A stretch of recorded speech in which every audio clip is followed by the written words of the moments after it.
Should we do it again? Okay. Do you want to talk about something different this time? Or kind of the same? Kind of the same. Okay. Yeah, the medication, and stuff too. Okay. I feel like I could also, relate to that.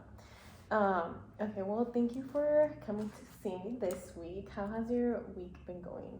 It's been going pretty well. I've been feeling very middle of the road and just been doing the things that help me, like to just support my brain and my attention span, and yeah, just overall feeling good.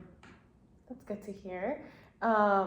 Is there any topic that you want to revisit, or is there anything specifically that you wanted to chat about?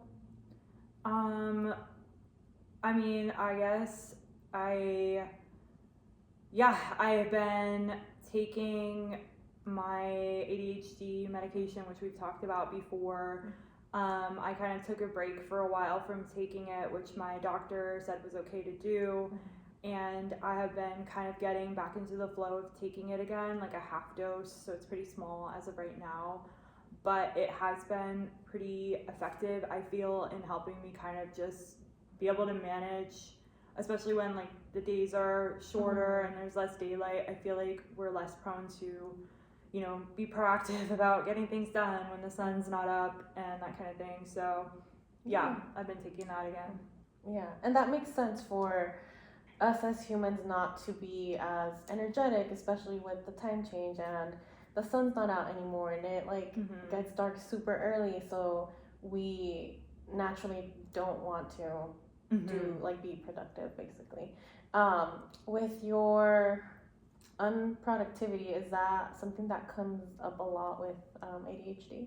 Yeah, definitely. I mean, I used to struggle with this a lot more before I even had like a diagnosis, and before obviously I took medication for it, but I even now still have it once in a while, although it was more rampant, I would say, when I was in college, when I was way younger. But I will get really overwhelmed very easily when I think about things that have to get done, to the point where I will just literally fall asleep. And even if it's like a 20-minute cat nap, which is pretty much as long as I can sleep during the day, 20 minutes is my limit. But even then, I'm like, I don't love that I have to like reset like that, because I can't always do that. Obviously, like if I'm at work or something, I can't just go fall asleep somewhere. Right. And yeah, so.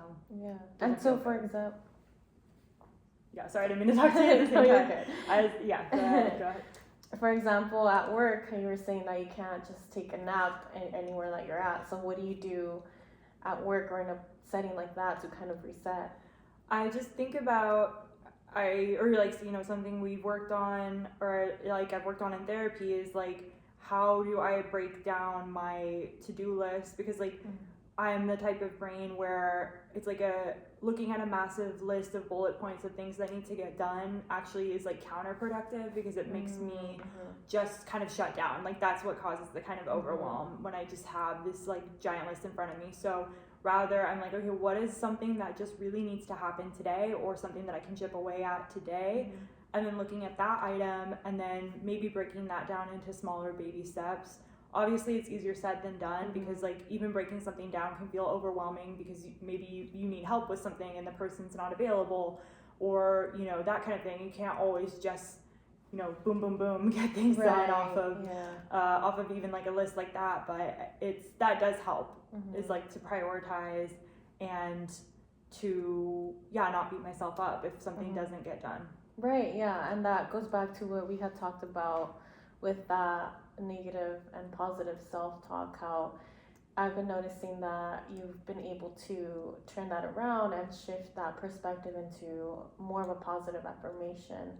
So I think that's really a really good skill to have, because it doesn't feel good to beat yourself up when something doesn't get done, and sometimes, like you said, everything can't get done. And so giving yourself some grace by telling yourself like internally that it's okay if not everything is done. I don't have to do everything today.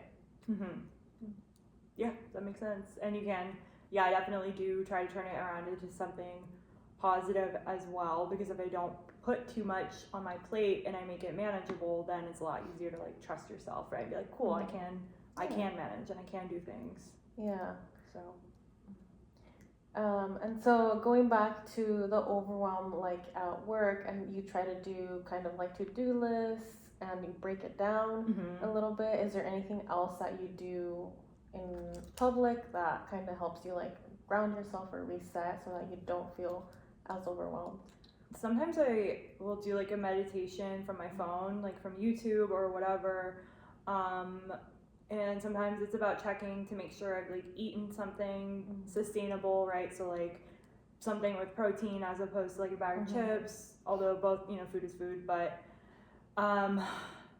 yeah, sometimes like it really is as much as like just going and taking a bathroom break and then like putting in my headphones and just like taking a 3-minute, meditation from YouTube. Actually, just like that can be helpful for me to reset. Yeah. And so does that actually like really help you like stay kind of grounded and then go back and do whatever work? Yeah, the mindfulness stuff, and just like even like a breathing exercise, even without a video or whatever, I can just like count myself breathing or do like a box breathing method, that kind of thing can definitely just bring me back into my body and be like, I'm not gonna go to jail if my to-do list doesn't get done. Nobody's getting hurt. Like, it's gonna be okay, Yeah, it can definitely feel very overwhelming and like that pressure that you can sometimes feel physically to like if you don't get something done and you like feel it. It can be really difficult to overcome. Yeah. But I think that's really cool that you have those like grounding skills and those using like those breathing techniques is like really important. So I'm glad it helps you. Yeah, that. And yeah, honestly, sometimes I do, like if I'm on a lunch break, I will just sit in my car and close my eyes, and I don't necessarily fall asleep, but I think for me, just being able to kind of like, and I'm also an introvert, so I feel like spending time by myself is like a quick fix, kind of like how other people maybe like, drink some espresso or something. It's a quick way for me to just kind of snap back into focus, hopefully, or at least just get some form of like little bit of energy for myself to get through the rest of the day. So, but yeah, the medication definitely helps, and I'm grateful for that as well. And before you were taking medication, how did you notice like those ADHD habits? I mean, I just, I didn't have a diagnosis until a year ago. So I think I always sensed there was maybe some form of ADHD or something, but I was really careful to not just diagnose myself, because I didn't want to just throw that term around without being sure. But it's the classic stuff of like, being really like forgetful and like leaving things at people's houses. Like it's kind of like a running joke in my family, which honestly I don't love being the butt of that joke, but like I constantly leave things at people's houses. I forget, like very short-term memory loss, or like like kind of like Dory sometimes, I feel like.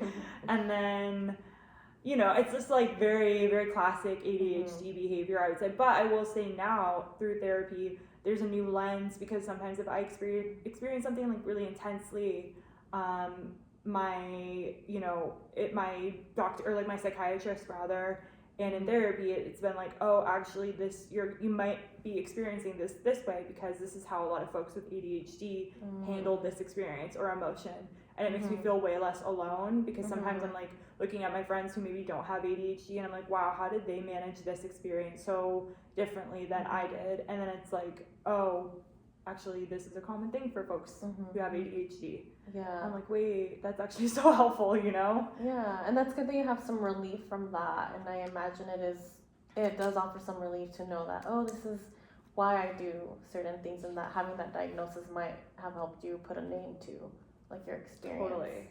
Yeah. It makes you feel like you're more like capable, like if you name something, right, isn't that a thing where it's like naming your feeling or something like that? If you can put a name on it, that makes it more like looking at it. It's not just like, oh, you can't like, it's not just like a part of me that I have to live with. It's like, oh no, this is something that I can manage, I can deal with. Yeah, there's a phrase, it's called name it to tame it. Wait, I've never heard that. That helps me remember it when it rhymes too. That's so cute. Okay, name it to tame it. Yeah, so it's kind of like you you bring it to light, and then that way you can kind of like, once you like process that, okay, like now you can like start working on how to like handle it or manage it. That makes Better. sense. I need to write that down. Thank you. Yeah. Period.